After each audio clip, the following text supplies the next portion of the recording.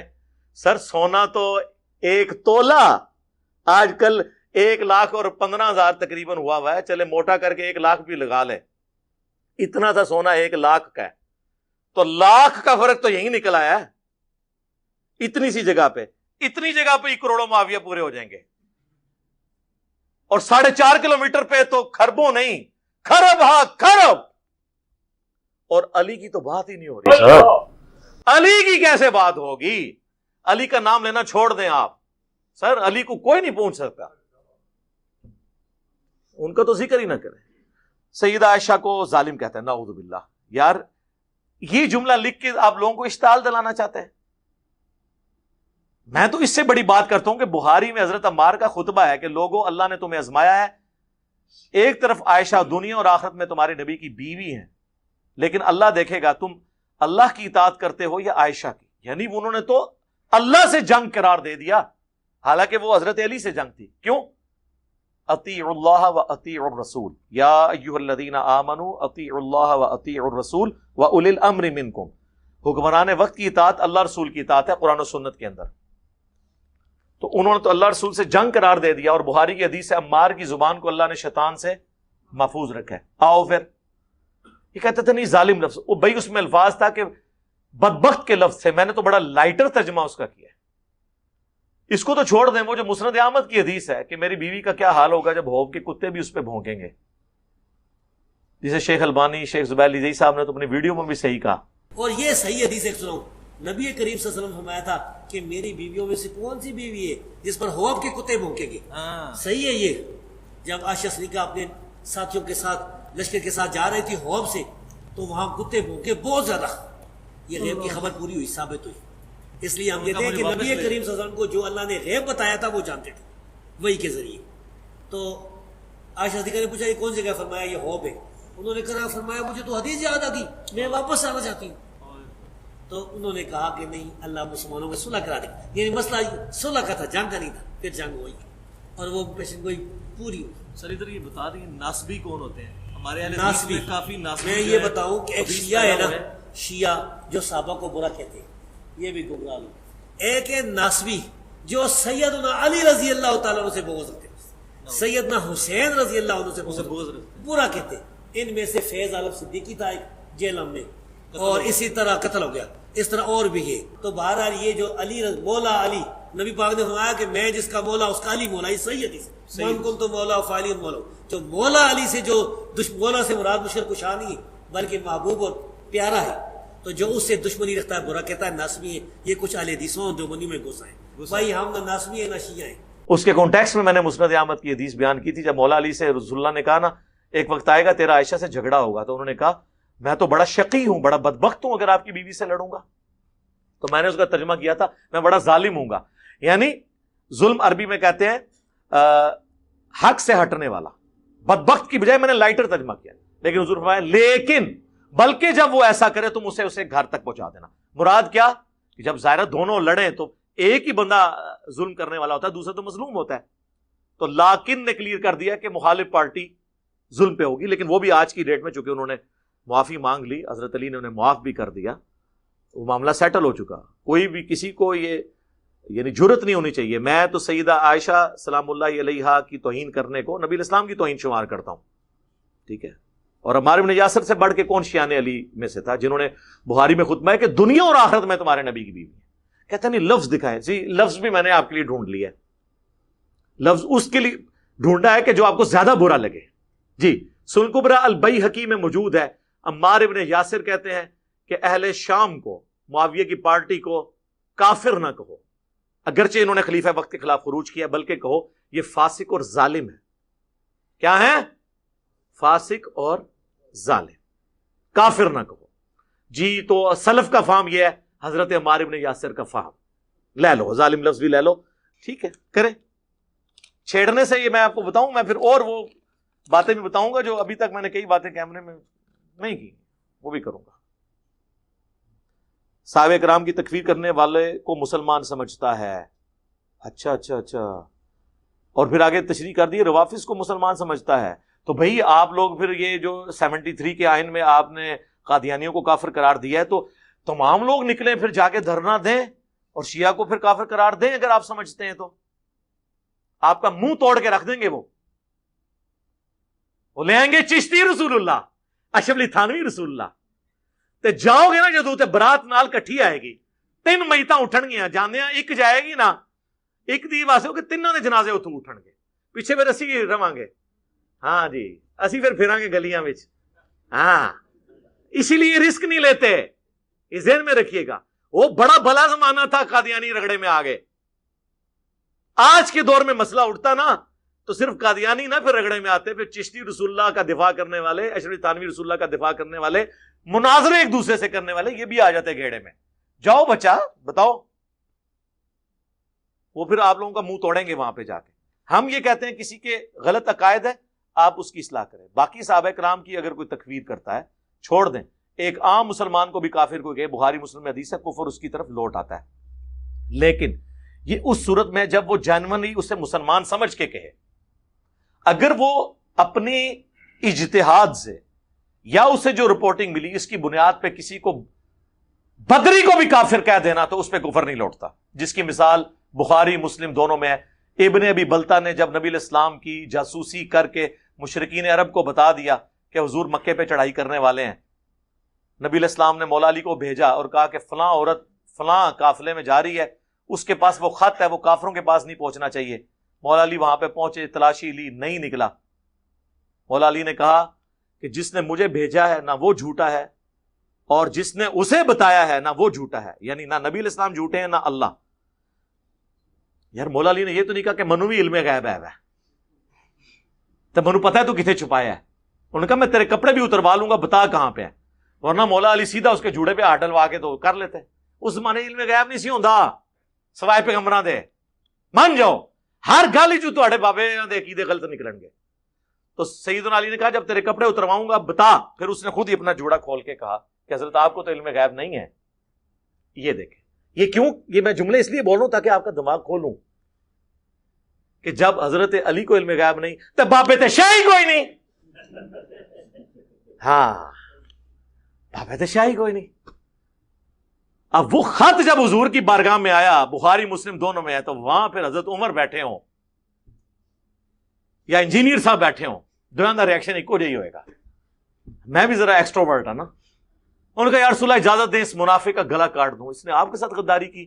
یہ میں بریکٹ میں بول رہا ہوں کہ آپ کے ساتھ غداری کی, وہ امپلائڈ ہے. اور نبی کے ساتھ غداری کیا ہوتا ہے؟ کفر. آپ نے فرمایا عمر چھوڑ دو, اللہ نے اصحاب بدر کی اگلی پچھلی غلطیاں معاف کر دی ہیں. یعنی اس نے دنیا کی محبت میں مغلوب ہو کے ایسے کیا.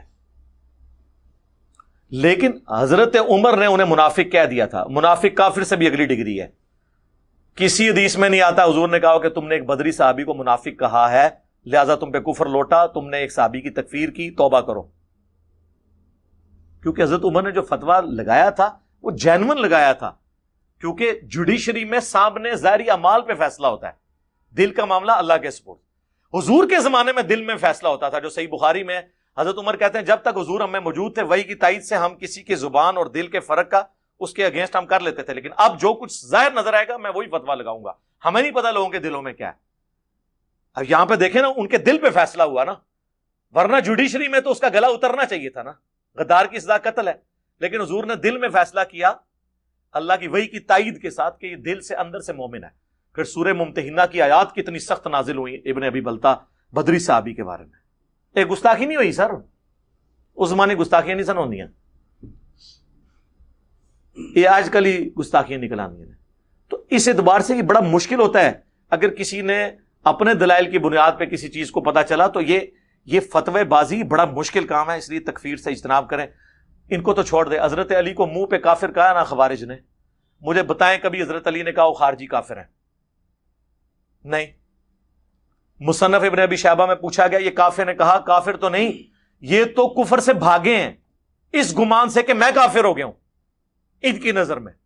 پوچھا گیا منافق ہیں؟ ان کا نہیں, قرآن تو کہتا ہے منافق تو اللہ کا بڑا تھوڑا ذکر کرتے ہیں, یہ تو اتنی لمبی نمازیں پڑھتے ہیں. تو اگر کوئی کافر بھی نہ ہو، منافق بھی نہ ہو، تو قرآن کے روح سے تیسری کیٹیگری کون سی ہے؟ مسلمان کی. ڈھیلا مسلمان ہو سکتا ہے لیکن ہوگا مسلمان. 3 ہی کیٹیگریاں آئی ہیں سورہ البقرہ میں، کافر، منافق اور مسلمان یا مومن کہہ لیں. آپ فرمائیے ایک جماعت ہے جنہوں نے ہم سے خروج کیا، ہمارے بھائی ہیں جو ہم پہ بگوڑے ہوئے ہیں.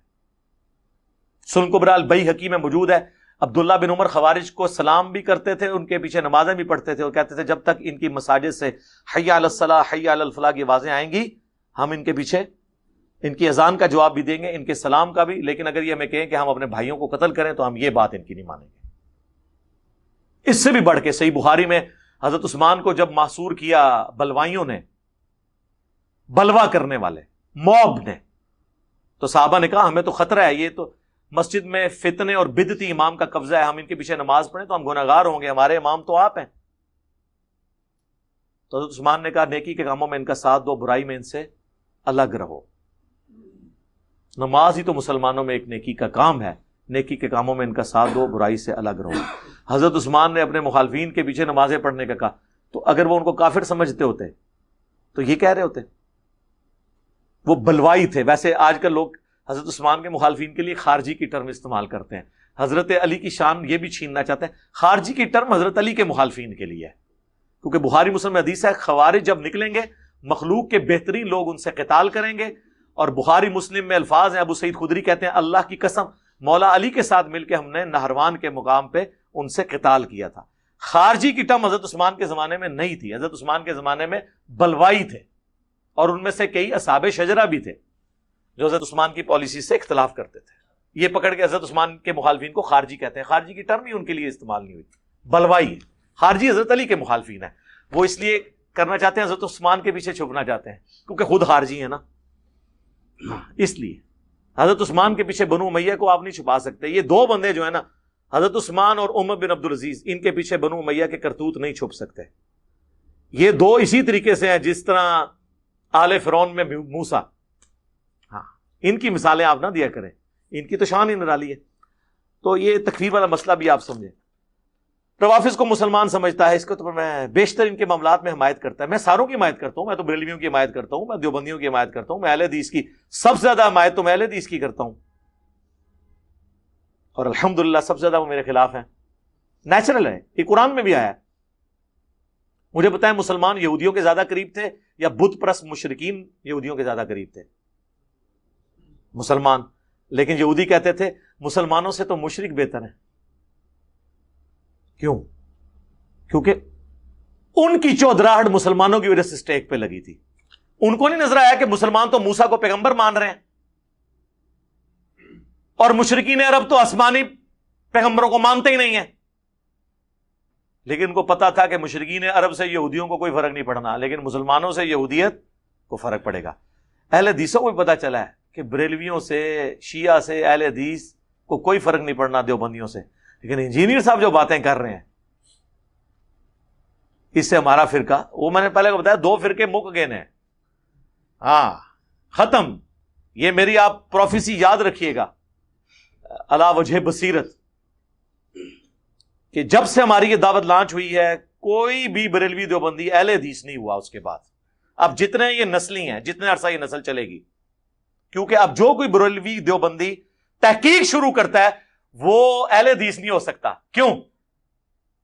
یہاں تو یزید کو بڑھا چڑھا کے پیش کرتے ہیں، حسین کو باغی کہتے ہیں، علی کو نیچے کرتے ہیں، بنو امیہ کو اوپر کرتے ہیں. تو وہ سوچتا ہے کہ اگر میں نے بریلویت اور دیوبندیت چھوڑی ہے بخاری مسلم کی وجہ سے، تو بخاری مسلم میں جو بنو امیہ کے خلاف باتیں ہیں میں وہ کیوں نہ مانوں، خالی رفع دین کی شروع کروں. اس لیے سب زیادہ اہل حدیث کے، یہ میں آپ کو ٹروتھ ریویل کر رہا ہوں، لوگ کہتے ہیں اہل حدیث 99 مسائل اہل حدیث کے آپ والے ہیں، پھر یہ مخالف کیوں ہیں؟ اس لیے کہ افیکٹو وہ ہیں، ان کے فرقے میں اب اضافہ نہیں ہوگا. بریلوی دیوبندی تو اتنے ہیں کہ ان کی مائیں روزانہ اتنے بریلوی دیوبندی اور پیدا کر دیتی ہیں جتنے ان کو چھوڑ کے جاتے ہیں. لیکن اہل حدیث تو بیچارے تھوڑے نو روڑا. اور دوسرا فرقہ شیعہ دا. شیعہ میں اب جتنا پڑھا لکھا طبقہ ہے نا، وہ متنفر تھا ان کی بدعات سے، ان کے ماتموں سے، ان کے جھولوں سے، اور ان کے صحابہ کرام کے بارے میں روڈ لینگویج یوز کرنے سے. ہاں بنو امیہ والا مقدمہ ان کا جینون تھا، وہ ہم نے مان لیا، اس لیے لوگ، اللہ کا شکر ہے. تو ہم ہر ایک کا ساتھ دیتے ہیں کیونکہ ہمارے نبی نے ہمیں بتایا ہے کہ ابو ہریرہ رضی اللہ تعالیٰ عنہ کو صحیح بخاری میں آتا ہے کہ انسانی شکل میں آ کر شیطان نے وظیفہ دیا تھا آیت الکرسی کا کہ صبح تک فرشتہ تیری حفاظت کرے گا. نبی علیہ السلام نے فرمایا 3 دنوں سے جو تیرا مہمان انسانی شکل میں ہے جھوٹا لیکن بات سچی کی ہے.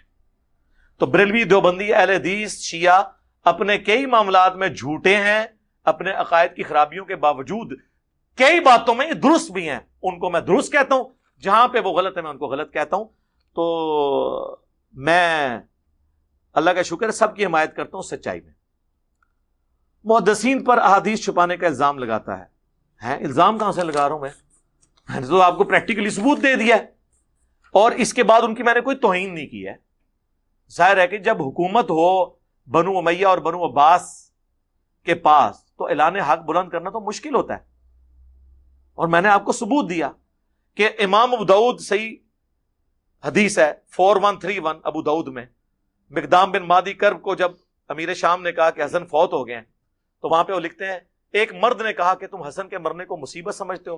تو مقدام کو پھر غصہ آیا، انہوں نے کہا کہ میں کیوں نہ حسن کی موت کو مصیبت سمجھوں. نبی علیہ السلام تو ایک طرف حضرت حسن کو اپنے اس پہ بٹھاتے تھے زانوں کے اوپر، کہتے تھے حسن مجھ سے ہے، حسین علی سے ہے، تو میں اس کے مرنے کو مصیبت نہ سمجھوں. تو ابو داؤد نے لکھا قال رجل، لیکن امام احمد نے لکھا قال معاویہ. یہ معاویہ نے کہا تھا کہ حسن کا مرنا کون سی مصیبت ہو گیا. تو پھر میں نے کہا کہ امام ابو داؤد نے صرف یہ یہاں پہ نہیں کیا، بلکہ ابو داؤد میں حدیث ہے جب فلاں شخص فلاں کو ملنے کوفے آیا تو حضرت علی پہ سب و شتم کروایا. وہ فلاں فلاں انہوں نے لکھا، تو میں نے بتایا کہ امام ابو داؤد نے لکھا ہے، لیکن سنن نسائی الکبریٰ میں امام نسائی نے لکھا ہے جب حضرت معاویہ حضرت مغیرہ ابن شعبہ کو ملنے کوفے آئے تو انہوں نے خطبہ مقرر کی حضرت علی پہ سب و شتم کے لیے. تو میں نے یہ آپ کو پریکٹیکلی ثابت کی ہے، الزام نہیں لگایا. الزام تو ہوتا ہے جو جھوٹا ہو.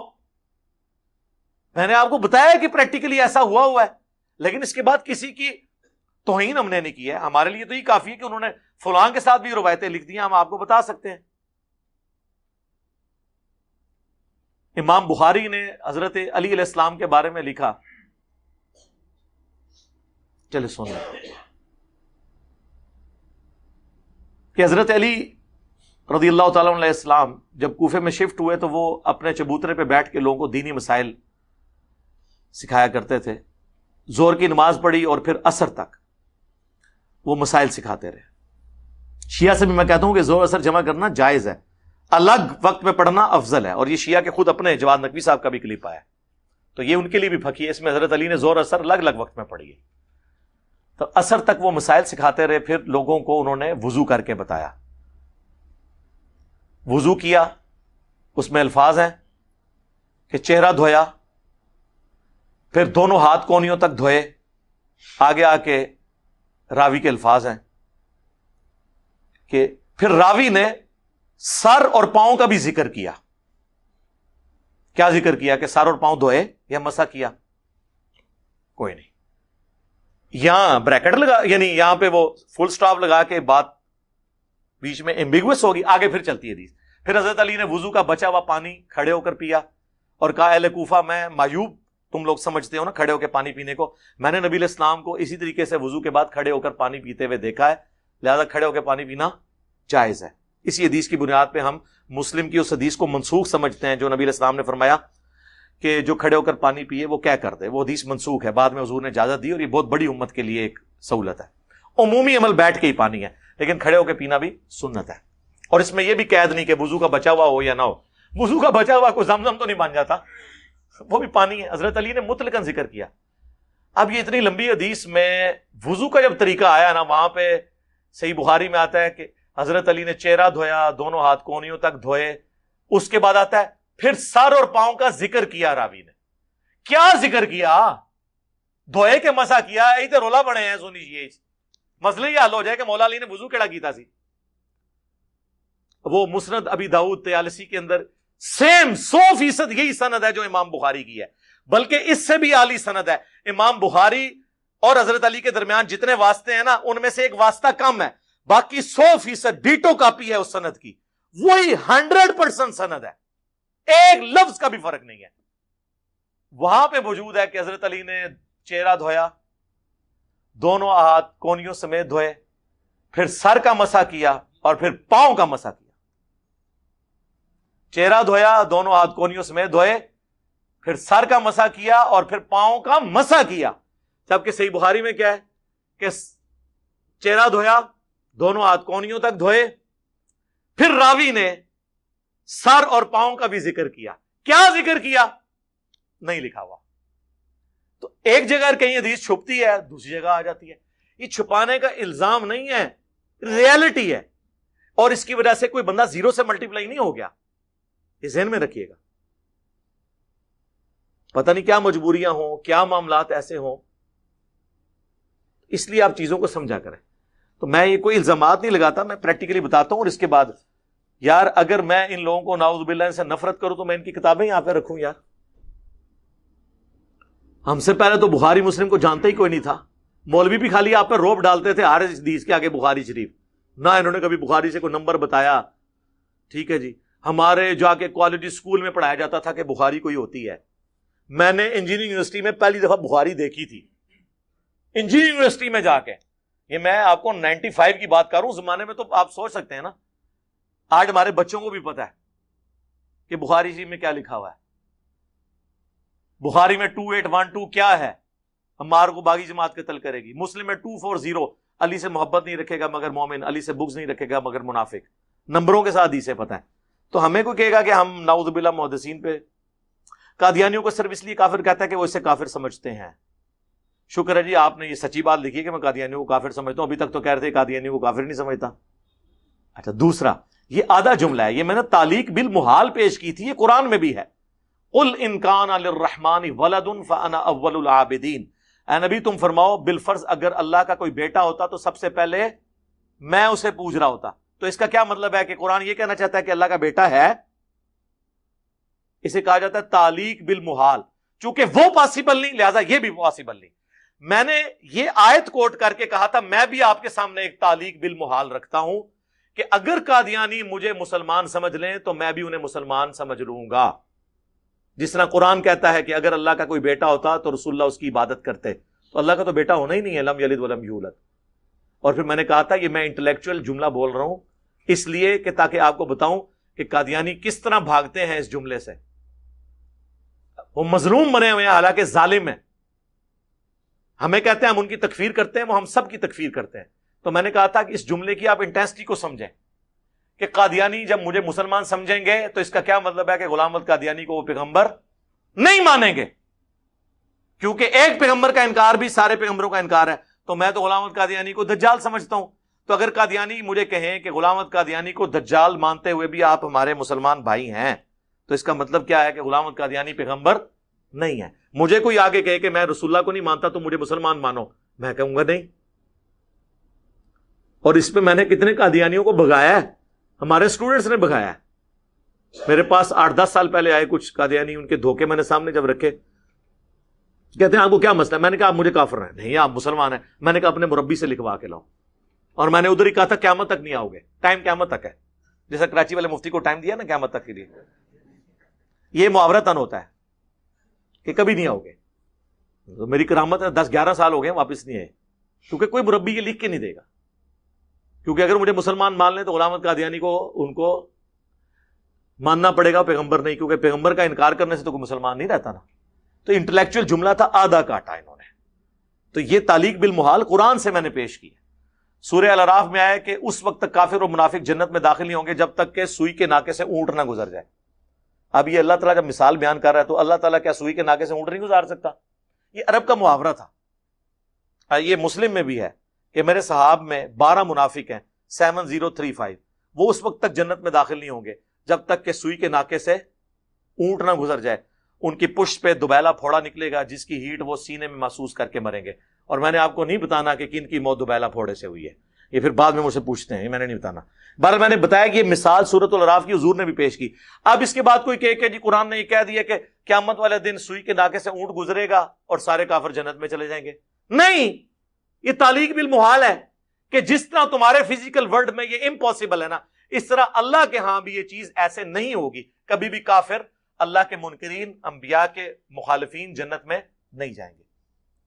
لیکن سر یہ ساری علمی بات ہے. میں آپ کو بتاؤں، میں آپ کو علماء کی تخصص PhD لیول کی باتیں عام فہم کر کے سمجھا رہا ہوں.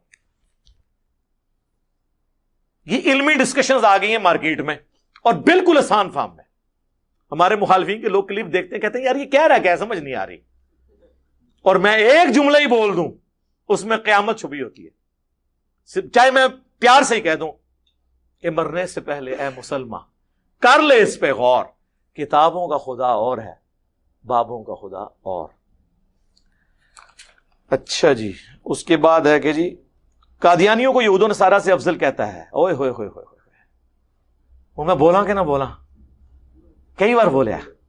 میں نے یہ نہیں کہا, میں نے یہ کہا تھا کہ ان کو دعوت دینا اس حوالے سے آسان ہے کیونکہ یہود و نصارہ ہمارے پیغمبر کو نہیں مانتے, وہ پیغمبر کو مانتے ہیں, ان کے ساتھ شریک ٹھہراتے ہیں. اب آپ آ جائیں, مجھے بتائیے جو مسلمان بابوں کو قبروں کو پکار رہے ہیں مدد کے لیے اور جو بت پرست ہیں, ان دونوں میں سے کون بہتر ہے؟ ویسے اہل حدیث تو کہیں گے کہ بریلوی جو ہیں وہ مشرکین عرب سے بھی بدتر ہے, ویسے کہہ دیں گے, پبلکلی نہیں کہیں گے, ان کو پتا ہے وہ لینڈ کے کٹ کے تھوڑے بابیاں دی. تو ظاہر ہم کہیں گے جو کلمہ کو مسلمان نبی علیہ السلام کو مان رہا ہے وہ اس بت پرست بت سے مانگنے والے سے بہتر ہے, اس لیے کہ اس میں اصلاح کی گنجائش ہے. اسی طریقے سے قادیانی ہمارے نبی علیہ السلام کو مانتے ہیں, اس کے بعد انہوں نے ایک جھوٹی نبوت کلیم کی, نبی کے ساتھ شرک کیا, جس طرح ہمارے کئی مسلمان اللہ کے ساتھ شریک کر کے. جب آپ یہ کہیں کہ عبد القادر جیلانی نے روح کھولی اسرائیل کو لوں, اور اللہ تعالیٰ کہہ رہا پیچھے ہوں عبد القادر بھی پی گیا ہے. عبد القادر دیا میں گلاں سناواں اپنے بابے دیاں تے تواں پٹھا کر کر کے ماراں. میں تو اللہ دی قسمیں ڈردا جڑیاں گلاں بابے غوث پاک نے فرمائیاں. آپ دا ایک مرید ہو گیا فوت, ہن سنو, فرماتے ایک بندہ فوت ہو گیا تو اس کی قبر میں جب فرشتے اس کو عذاب دینے لگے نا گر سے, تو بابا اور چلے گئے قبر. ہن مرزا جیلمی بولے گا او جی غوث پاک کہاں سے چلے گئے؟ ایک کتے دے دماغ میں جو پاؤنک تو سوا ککھ نہیں آؤں, کتے دے دماغ میں جو پاؤنک تو سوا ککھ نہیں آؤں, ککھ نہیں آؤں کہ کیسے یہ قبر سے نکلے گئے. بابے اور ہی فرمانے ہیں بھائی وہ مرید تھا میرا غوث پاک, تو میں نے اپنے رب سے کہا پروردگارہ نسبت میری ہے انہوں چھڑ دے. تو اللہ پاک نے فرمایا یہ گل بڑی لمبی ہے میں وچوں حذف کر رہا ہوں. اللہ پاک نے ارشاد فرمایا فرشتیوں ہٹ جاؤ پیچھے, عبد القادر وچ پہ گئے. اللہ اکبر. تو یہ مجھے بتائیں شرک نہیں ہے؟ ہم ان کو اب کہیں گے ہندوؤں سے بدتر ہے؟ ہم نہیں کہتے, ہم کہتے ہیں کلمہ گو ہیں یار. اسی طریقے سے قادیانیوں کی ساری خرابیاں اپنی جگہ, لیکن یہود و نصارہ کی نسبت ان کو سمجھانا آسان ہے. یہ اس کانٹیکسٹ میں بات ہو رہی تھی, اور جب میں نے کسی کو کافر کہہ دیا تو اس کے بعد تو باقی ساری باتیں چھوٹی رہ گی نا. اب میں آپ کو بتاتا ہوں کہ آپ کا کیا سٹیٹس ہے. احمد بریلوی صاحب نے احکام شریعت میں لکھا ہے کہ وہابی, اور پھر آگے انہوں نے خود لکھا وہابی سے مراد انہوں نے کہا دیوبندی, اہل حدیث, روافظ یعنی ان کے نزدیک شیعہ, اور قادیانی.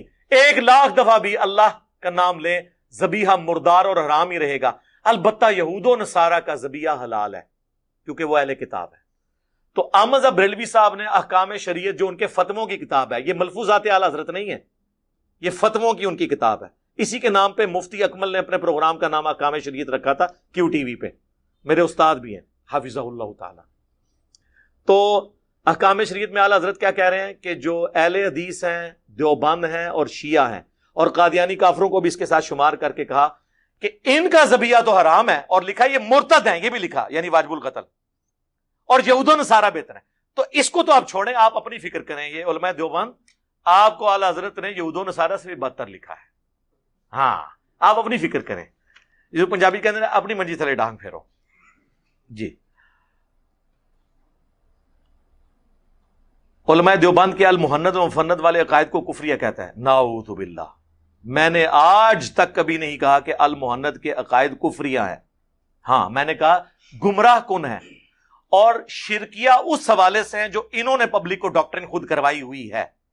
مثلا یہ کہتے ہیں نا بریلوی شرک کرتے ہیں, قبروں سے مانگتے ہیں, تو المحند میں لکھا ہوا ہے رہا بزرگوں کے سینوں اور قبروں سے فیض حاصل کرنا تو ہم اس کے قائل ہیں, مگر اس طریقے پر نہیں جو عوام میں رائج ہے, بلکہ اس طریقے پر جو خواص کو معلوم ہے. تو قبروں سے مانگنے کے قائل ہیں. وہ کہتے ہیں نہیں اس کا آپ کو سمجھ نہیں آیا. ہم کہتے ہیں چلے آپ ہمیں سمجھائیں نا, اب سمجھا تو سکتے نہیں, ہم کہتے ہیں ہم ہی آپ کو سمجھا دیتے ہیں. ارواح ثلاثہ میں اشرف علی تھانوی صاحب نقل کرتے ہیں کہ قاسم نانوتوی صاحب مرنے کے 6 سال کے بعد اپنی قبر سے نکلے، دیوبند میں تشریف لائے، خواب میں نہیں بیداری میں، جسد انصری کے ساتھ، اور دیوبند کے 2 مولویوں کی صلح کروا کے واپس چلے گئے. اور اس واقعے میں لکھا ہے کہ جن کی صلح کرانے آئے تھے سخت گرمیوں میں بھی رضائی اوڑی ہوئی تھی، ان کا پسینہ چھوٹا ہوا تھا. ظاہر ہے جی مردہ قبر سے نکل کے آ جائے. تو انہوں نے پوچھا حضرت کیا ہوا آپ کو؟ ان کا ابھی مولانا تشریف لائے تھے جی. اور نقل کون کر رہا ہے؟ اشرف علی تھانوی. انہوں نے باقاعدہ حاشیہ لگایا کہ وہ اصل میں اپنے اس جسم کے ساتھ نہیں آئے تھے جو دفناتے وقت تھا، ایک اللہ نے ان کو نیا جسم دیا تھا، اس جسم سے وہ قبر سے نکل کے تشریف لائے تھے جی. فیض دے کے چلے گئے. اسی اربع ثلاثہ میں موجود ہے کہ ایک انہی کے دیوبند کے بزرگ تھے، ان کی قبر کی مٹی لوگ شفا کے لیے لے کے جاتے تھے. یہ وہ سارے عقائد ہیں جو بریلویوں والے ہیں. اب ان عقائد کا دفاع کراچی والا مفتی کیسے کرے آ کے؟ اس کی اپنی عوام بھی اس کو مارے گی، وہ جو ہر سائز کا ملتا ہے،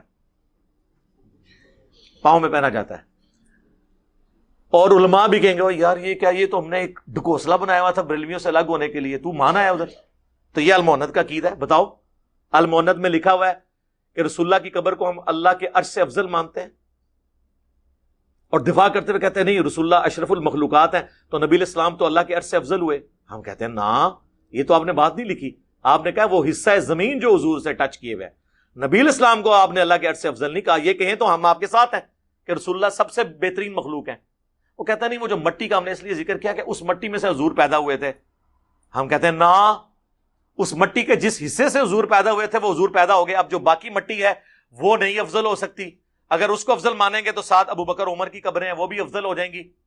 نہیں، وہ ٹچ کیے ہوئے، تو ٹچ تو نہیں کی ہوئی، یہ بھی جھوٹ ہے. صحیح مسلم میں حدیث ہے کہ حضور کی قبر مبارک میں سرخ رنگ کی چادر بچھائی گئی، اس کے اوپر حضور کو دفنایا گیا. کہانی تو اڑا بھی جھوٹ نکلا ہے. حضور کو تو قبر انور ٹچ کر ہی نہیں رہی ہے، اس میں چادر ہے. تو اب کیا کریں، وہ چادر بھی افضل ہے. کوئی شے بھی صحیح سے نکل دی نہ دی. آؤ، پورا ریاض الجنہ افضل ہے. پھر ہم آپ کو وہ بخاری کی حدیث سنائیں گے. دیکھنا میری شان کو اس طرح بلند نہ کرنا جس طرح نصارہ نے اپنے پیغمبر کے بارے میں کلیم کیا. میں اللہ کا بندہ اور اس کا رسول ہوں، مجھے اللہ کا بندہ اور اس کا رسول کہنا، غلوف نہیں کرنا. لا تغلو فی دینکم. پھر الموند میں لکھے ہم رسول اللہ کے قبر میں حیات کو دنیا کی سی مانتے ہیں. وہ کہتے ہیں دنیاوی نہیں کہا، دنیا کی سی. چلو یا کہہ لو دنیا کی سی. دنیا کی سی ہے ہی نہیں. قرآن تو کہہ رہا ہے وَلَٰكِن لَا تَشْعُرُونَ، تمہیں شہید کی زندگی کا بھی شعور نہیں. جب شہید کی زندگی کا شعور نہیں تو نبی کی زندگی کا شعور کون رکھ سکتا ہے؟ دنیا کی سی کدھر ہو گئی؟ دنیا کی سی تو ہو ہی نہیں سکتی. وہ برزخ ہے، آخرت کی سی ہے. وہ بخاری میں حدیث ہے، اما عائشہ کہتی ہیں کہ اللہ تعالیٰ نے رسول اللہ کی موت سے پہلے میرے تھوک کو اور رسول اللہ کے تھوک کو ایک جگہ جمع کیا، وہ مسواک والے واقعے سے جو چبا نہیں سک رہے تھے. اس دن جو رسول اللہ کی دنیا کی زندگی کا آخری دن اور آخرت کی زندگی کا پہلا دن تھا. ہم حیات نبی کو مانتے ہیں، آخرت کی، دنیا کی نہیں. آج بھی قبر مبارک کھولیں تو آپ کو نبی علیہ السلام نماز پڑھتے ہوئے نظر نہیں آئیں گے، وہ اسی حالت میں دفنائے ہوئے نظر آئیں گے جو 1400 سال پہلے، جسم مبارک بالکل سلامت. وہ نمازیں پڑھنا بھی جو مسند ابی یعلا میں آیا وہ برزخی ہے. صحیح مسلم میں آیا میں نے موسیٰ علیہ السلام کو ان کی قبر میں نماز پڑھتے ہوئے دیکھا، برزخی ہے، آخرت کا ہے. پھر المحنت کے اندر جو اسام الارمین میں جن باتوں پہ کفریہ فتوے تھے ان کا جھوٹا دفاع کیا ہوا ہے آپ لوگوں نے. اور آپ کے ایک بابا جی جس نے تقریر لگائی اس نے تو کہا ہمارا یہ عقیدہ ہے کہ نبی علیہ السلام اپنی وفات کے بعد بھی دنیا میں جہاں چاہیں کونوں مقام میں تصرف فرما سکتے ہیں. تو یہ تو بریلوی کہتے ہیں. تو بریلوی دو بندی بھی دونوں ایک ہو جائیں گے انشاءاللہ، ہو گئے میں. بلکہ علماء کرام پر تان و تشنیع، بہتان درازی اس کا معمول ہے. یہ ایک بات ہے جس کو میں انڈورس کرتا ہوں بالکل.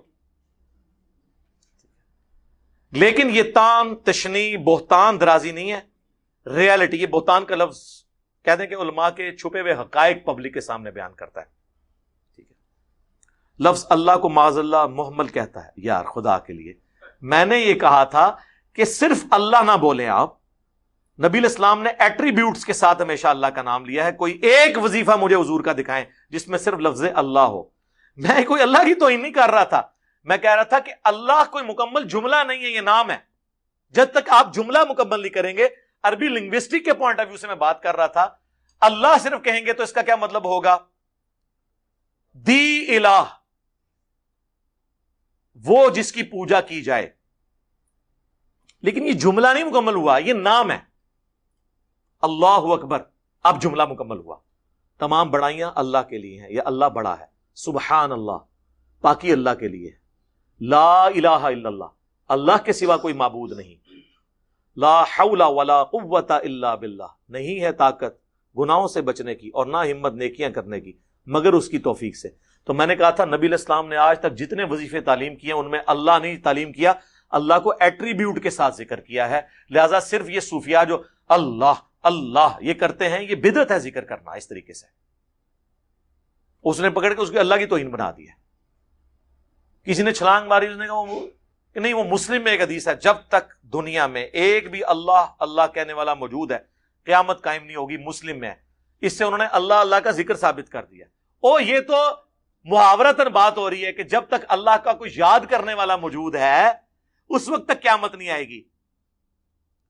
اس سے یہ کہاں ثابت ہو گیا کہ نبی علیہ السلام نے اللہ اللہ صرف اللہ کے نام کو ذکر کرنے کی ترغیب دی ہے؟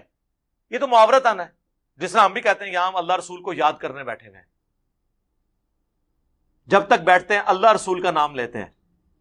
اس کا مطلب آپ یہ سمجھیں گے کہ میں 2 گھنٹے سے کہہ رہا ہوں اللہ رسول اللہ رسول اللہ رسول، یہ کہہ رہا ہوں، یہ مطلب لیں گے؟ نہیں، آپ کہیں گے ان کا ذکر خیر. اس طرح حضور جب کہہ رہے تھے نا کہ دنیا میں جب بھی ایک بندہ بھی موجود ہے اللہ اللہ کرنے والا، یعنی اللہ کا ماننے والا، اس کی عبادت کرنے والا. ورنہ اگر آپ والا میں مطلب مانوں تو دنیا میں کوئی حدیث کی کتاب لائیں نا جس میں نبی علیہ السلام نے صرف اللہ کے ورد اور اس کا تسبیح کھینچنے کا حکم دیا ہو. آپ کا تو ہمیشہ ذکر ملتا ہے 33 دفعہ سبحان اللہ، 33 دفعہ الحمدللہ، 34 دفعہ اللہ اکبر، یا 33 دفعہ اللہ اکبر 100 کا عدد پورا کرنے کے لیے لا الہ الا اللہ وحدہ لا شریک لہ لہ الملک ولہ الحمد وہو علی کل شیء قدیر. بخاری مسلم دونوں میں یہ احادیث موجود ہیں. بخاری مسلم دونوں میں حدیث ہے میں تمہیں جنت کے خزانوں میں سے خزانہ دوں، لا حول ولا قوت الا باللہ. بخاری مسلم دونوں میں حدیث ہے کہ فرشتوں کی تسبیحات تمہیں بتاتا ہوں، سبحان اللہ وبحمدہ سبحان اللہ العظیم. رکوع اور سجدے کی تسبیحات مسلم شریف میں اور ترمذی میں آئیں، سبحان ربی العظیم سبحان ربی الاعلی.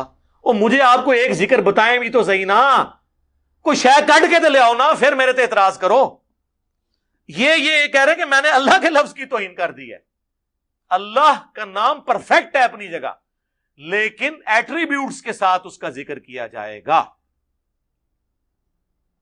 ٹھیک ہو گیا؟ یہ تھا.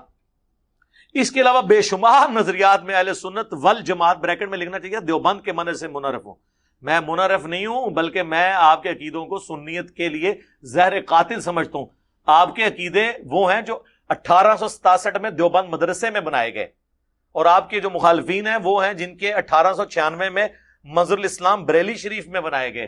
دیوبند شریف اور بریلی شریف. کیا ایسا مفسد شخص اہل سنت والجماعت سے خارج نہیں ہے؟ جی میں بھی کہتا ہوں کہ وہ اہل سنت والجماعت جس کو آپ کلیم کرتے ہیں اس سے تو میں خارج ہوں.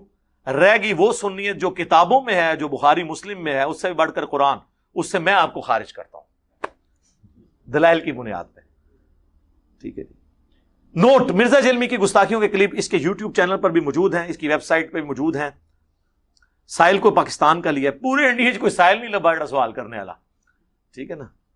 اور پھر انہوں نے جواب میں کہا کہ جی وہ گمراہ ہے، خارج ہے، ہمیں کوئی فرق نہیں پڑتا، اللہ آپ کا بھلا کرے. میں تو کہتا ہوں منظر الاسلام بریلی سے بھی آنا چاہیے فتویٰ. یہ پرانے زمانے کی باتیں ہیں، آپ لوگ یوٹیوب پہ خود جج کر لیں گے کوئی کیا کہتا ہے، ہمیں کوئی فرق نہیں پڑتا، یقین کریں. میں کہا ہمارے مخالفین سے ہمارا خون بڑھتا ہی ہے. الحمدللہ. اللہم صلی علی محمد وعلی آل محمد.